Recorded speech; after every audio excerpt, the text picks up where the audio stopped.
Okay, the moment of truth. This is going up, okay? Now, you remember on this knuckle, well, it's got a groove on it. So we're gonna take this groove and we're gonna slide it to where it fits in there, okay? So I'm gonna set this up in here like that. And once it's like this, you're going to take it and just keep swiveling it around. And I see where the notch is, but if you can't see it, there's a definite ka-clunk. And I'm going to turn it down. I'm going to keep turning. You see that? Now it fit right in there. And it's designed to swivel around a little bit in that notch, but it's not going to turn. Up in here, it's not going to turn because this knuckle is in here. If you hook it up like that, after a while your fan's going to be wobbling all over the place. Eventually it may twist down here and go ka-clunk, but you could mess up your wires and stuff. And see, we have a little ground wire here. We've got the ground wire that was on the mounting bracket. I've got to connect those two together, and then we're going to put that on a wire net on the ground that's coming out of the metal box. Okay, so that's pretty much it on the ceiling fan. And we had done a little bit of measuring before, and we wanted it. We had gotten a 24-inch extension, and we also got an 18. We did some measuring, and what did we want overall? What was it, 86, 87? 86, 87. We went into the existing bathroom, and from ground up was about 86, no, 80, yeah, 86, 87. We did some mock measuring here. We went through all the procedures. We kind of did a little bit of guesstimation. What did we come up with, Mark? That we were going to be somewhere around 87 inches. 87. Maybe 80, a little bit lower than that, or a little bit higher than that. We had to make the deduction that there's a ceiling up here that bumps out. We had to have the ceiling fan blades away from that. I was trying to center this over the sink and the mirror, but we couldn't do that because it was going to get too close this way. We wanted it kind of out that way. I mean, I guess we could have went that way further, then the blade would have went back beyond that way, but we wanted the overall, the blades this way were about 22 inches. We did some measuring, so we've got the blade. When we put the blade on, it's going to be about right here, about 4.5 inches away from there, right? We did some other measuring that we got too close to this wall over there, that this tip wouldn't hit that as long as we were lower. The tip could be beyond that, and I think it's going to be, but you know, we're about 22 inches. It's going to be about right even with that tip, okay? And just for the sake of it, let's take a measurement. We have not done this yet, have we, Mark? Not yet. Okay, let's read this tape and let's see about what we are, because we figured if this was going to be too low, we could always put the 18-inch extension on there. But we started out with a 24-inch, and we've got a piece of cardboard on the floor. Let's measure this up, and look at that. We're right at 86 inches. 86, right to here. If we have the cardboard off, and that's perfect. That's what we wanted.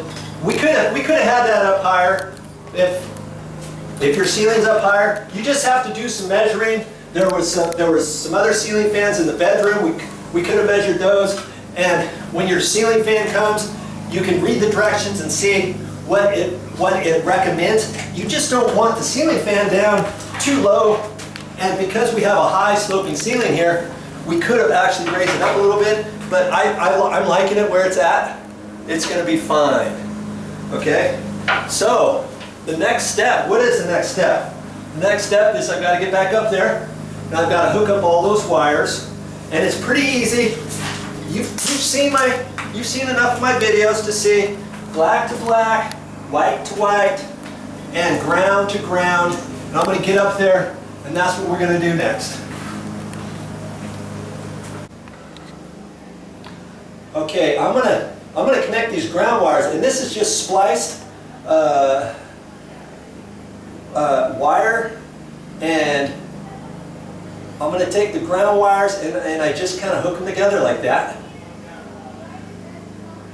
And now I can take it and attach it to my other ground here.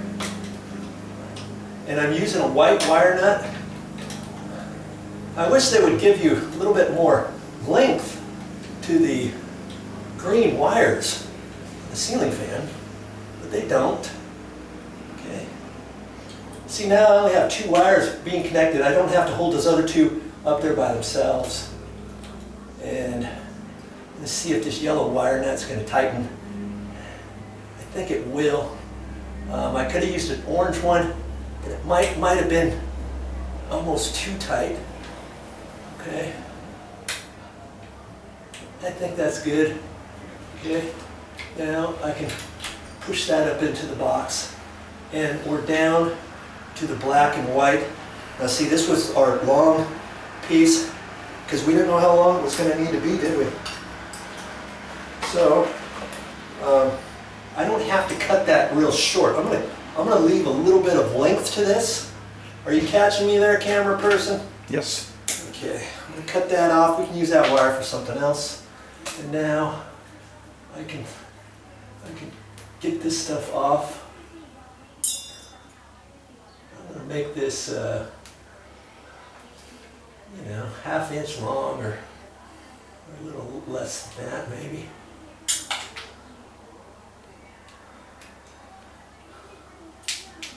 Okay. And usually what I do with this wire, it's stranded. I called it splined wire before. It's stranded wire. That means there's lots of small itty bitty pieces in there. That makes this really flexible and stuff. Once I strip it, I twist all the ends together to make the ends stiff. Okay. Now I'm going to need some orange wire nuts, and I think I had some down there. I should have them in my nail bag. I got some right here. Oh, I got them, Mark. Oh. Okay. A couple wire nuts here, and I'm going to connect the black to the black. Is this the long one? Is this the long rod? Oh, hey Nancy. Hey, Mike. Looking good. Joe. She always calls me by my middle name for some reason. I don't know why she does that.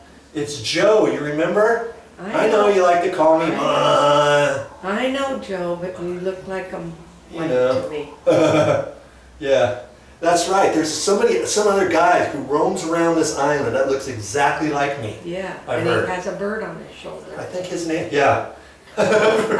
Okay. Okay, so now I'm just going to take these wires and I've got to kind of push them back into this box. I don't necessarily have to get them all the way in the box because the housing, as long as I have them inside the housing, right? Just have to have them inside the housing. Okay. I'm just going to take this wire and kind of push it in there. Like so. There. Voila. That was important that we have this housing, this trim, on our extension rod first, wasn't it, Mark? Exactly. You reminded me about that, because if not, you're going to have to take it all apart. There's that nut right there, isn't it? Oh, yeah. You see it? Yeah. Mm. Okay. Now this thing comes with some little washers too, and I'm going to put the washers. I'm going to put the little washers up too. I hate putting the washers up because sometimes when you take this back down, see, that fits right like that. Sometimes when you take this down, the washer falls and lands right inside the top of your motor housing and gets right inside. I've had it happen before. So just be careful with that. You got to take it all down and tip it upside down. Well, I pray that no noise is going to happen and that the fan is still going to go good. I wouldn't put these up, but I don't know. I'm just doing it because I can. Okay. Now, just get that snug. You can have it loose first if you want, and kind of make sure it's pushed up there. Okay. And I'm snugging it down, and that's it. It's all done up there. Now, what I can do right here, let's talk about these set screws now, shall we? I'm going to talk about these set screws now, remember? Okay, these two set screws I want to tighten up. Okay, Mr. Mark, go ahead and set my camera back up. Because you're not going to be able to see these set screws from down there. But I'm going to loosen those up first. Okay, now see how this wobbles? Like this. You getting that?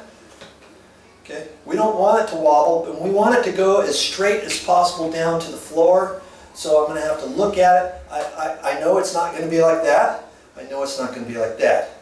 I know it's going to need to be about straight down. So I take the screws and I'm going to start one screw one way and another screw the other way to get a little bit of it set. You put one set screw in too far, you could kind of push that a little bit. Okay, so now, oh, see there? It twisted on me just a little bit, just by getting ready to tighten that up. Okay. So once I'm tightening this is twisting, so that tells me I need to tighten this one over here first.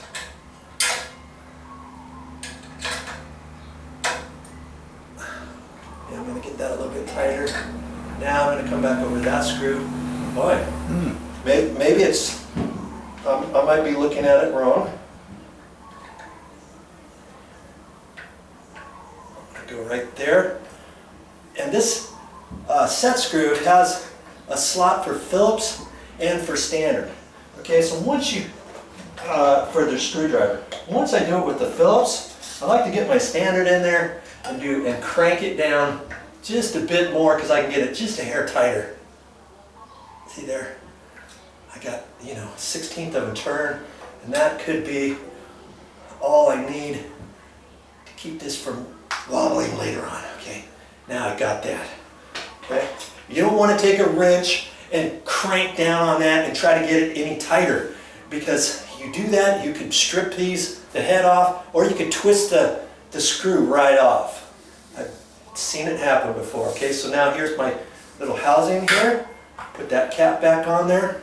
Voila, it's sitting here. It's supposed to be wobbling like that because it's in where that pocket is. That's how these work. Okay, now we're all set with that. We can put all the ceiling fan blades on now. And we're gonna look at this and we're just gonna put them back up. All right? I'm gonna turn it off. Okay. Yep. Hey, that's all I got for this time. But I'll be back with more videos.